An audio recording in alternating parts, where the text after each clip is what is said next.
I can confirm to the House that Mr Justice Quirke forwarded his report to me on the 30th of May 2013. I expect it will be considered by Government within the next 2 weeks, and the report itself and the Government's response to his recommendations can then be published.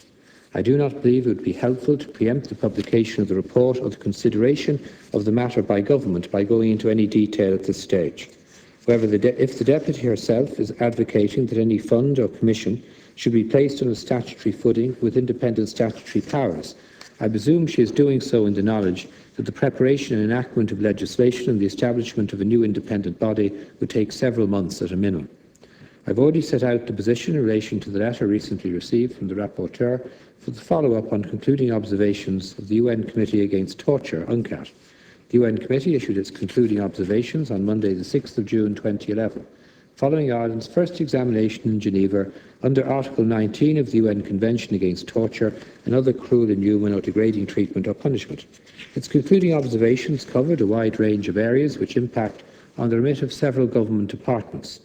In relation to the Magdalen laundries, the committee recommended that, and I quote, the State should institute prompt, independent and thorough investigations to all allegations of torture and other cruel, inhuman or degrading treatment or punishment that were allegedly committed. The Magdalen laundries, and in appropriate cases, prosecute and punish the perpetrators with penalties commensurate with the gravity of the offences committed, ensure that all victims obtain redress and have an enforceable right to compensation, including the means for as full rehabilitation as possible. Again, the Interdepartmental Committee, chaired by Senator McAleese, as I said earlier, was not established in response to that recommendation and was never intended to be a criminal investigation. It was a necessary preliminary step in establishing general facts. The Government, satisfied the McAleese report, provides an independent, comprehensive, factual account of the Magdalen institutions. Some of these institutions had a ceased operation nearly 50 years previously. There was no reliable account available of their operations. It brought into the public arena a considerable amount of information not previously known. It also Thank you, Minister. The remainder of the response will be read into the record. Deputy McDonald. 1 minute. Well, I hear the Minister speak about no preemption in respect of the report from Mr Justice Quirke. Can I put it to you, Minister, that there was a level of preemption from somewhere within government, because details of at least elements of that report and recommendations were, it seems, comprehensively leaked to RTE over last weekend. And can I say to the Minister that that has caused some serious upset amongst many women who have contacted me, survivors of these institutions. You have known all along that the survivors are in many cases very elderly, some are in very poor health, and that time is of the essence in dealing with these matters.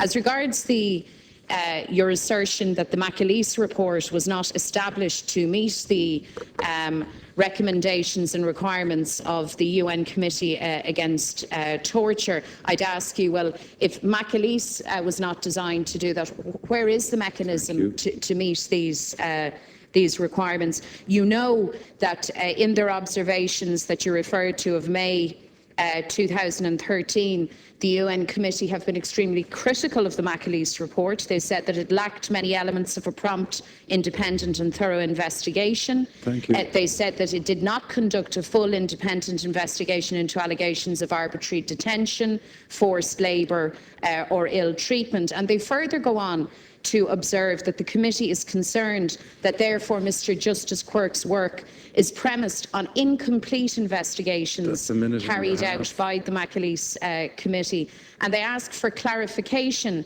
as to whether or not the Quirke investigation process and the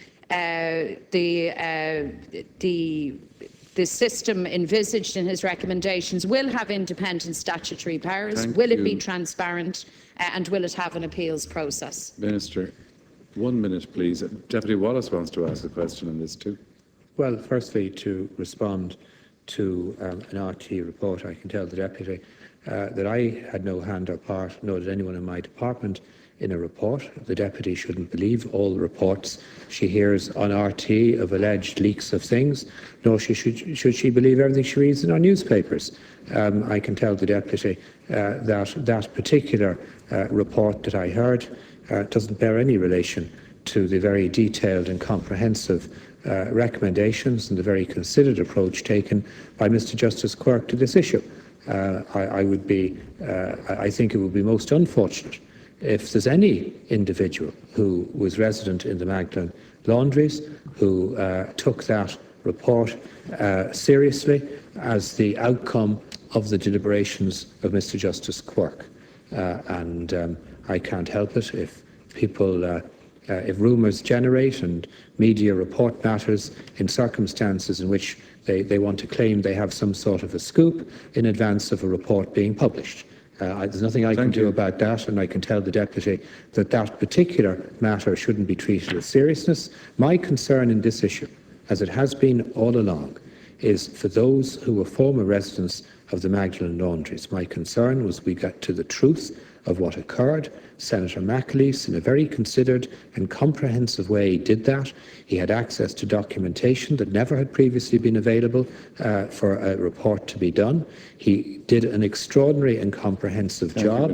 I think it's unfair. I think it's unfair. Well, there's been issues raised, Cahill, and I'm going to deal with it. I think it's unfair to Professor McAleese, or as he was then Senator McAleese, to suggest that he did anything less than a comprehensive job in addressing the issues and the plight of the women in the laundries. And from all of my experience in meeting with them, they appreciate very substantially the work done by Senator McAleese. They appreciate that the government has taken a particular approach to this matter, and I would hope that when Judge Quirk's report is published and the government response to it is announced, that it will have substantial support from all sides in this House. You see, the trouble is the whole question session to date, including the priority questions and these now other questions, everybody has exceeded the time that I asked them to keep to from the outset by a factor of 100%. It's not fair on me or you or the whole forum for questions and answers. What about all the forum? That's not my job, Deputy Collins. But I'm just saying, think about it. We've got another 15 minutes left of this. If you want to be tight about things and efficient about things, don't give me the preambles and the epilogues. Just give me the questions. I know that people say, I offend. Yeah. Please now. Okay, let's all subscribe to that, okay? Deputy Wallace, very tight, please. Yes, very short. Yes, thank you. Get it very tight. Minister, just wondering, did you give Justice Quirk any guidelines to ensure that any proposed support scheme would pass the muster with regard to the United Nations Committee Against Torture concerns? Thank you. Now, Minister, there's a good example. The Deputy will have full sight of the report published by Judge Quirk upon its publication, and he can make his own judgment on the content and the substance and the benefits of what's proposed. Great, that's super. Deputy McDonald. Minister, do you accept that the UN Committee Against Torture was critical of not Dr. McAleese, but of the McAleese process and the report, that they view it as incomplete, that it doesn't cut the muster in terms of their recommendations? And secondly, Minister, there are key exclusions, and there could be others. Let me name three from the proposed redress scheme: Summerhill in County Wexford, the Sisters of Mercy Laundry in Clifton, the St John's School and Laundry in Birr, County Offaly. And there may be others, and this is the difficulty when you have an incomplete process. Thank you. Now, Minister, very tight, please. I have greatest respect for the work done by Senator McAleese, and I think it was very welcomed on all sides of the House. As I said in my response, questions raised by the UN rapporteur are being considered, and they'll be responded to. Thank you. Now we're moving to question 9, and I want this rhythm to continue, please.